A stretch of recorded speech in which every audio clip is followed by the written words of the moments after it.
అంది నక్క కుళ్ళుతో ఎగతాళిగా. అప్పుడు పులి, అలా చేస్తే నేను ఊరుకోను. అంది పులి. నేను అంతే అంటూ వంత పాడింది కాకి. ఆ రోజు నుంచి పులి, నక్క, కాకి పైకి ఒంటెతో నవ్వుతూ మాట్లాడుతూ ఉన్నా లోలోపల మాత్రం ఒంటె మీద కత్తులు నూరేవి. పాపం ఇదేమీ తెలియక ఒంటె ఆ మూడింటితోనూ ప్రేమగా ఉండేది. ఒకరోజు సింహానికి జబ్బు చేసింది. వారం రోజులైనా సింహానికి జబ్బు తగ్గకపోవడంతో సింహం కాకి, నక్క, పులిని పిలిచి, నేను బయటకు వెళ్ళి ఆహారం తెచ్చుకోలేను కనుక మీ ముగ్గురు నాకు ఈ జబ్బు తగ్గేదాకా ఆహారం తెచ్చిపెట్టండి అంది సింహం.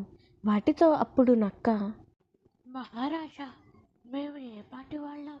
మీరు తినగా మిగిలిన ఎంగిల మాంసం తిని బ్రతికేవాళ్ళం మేము.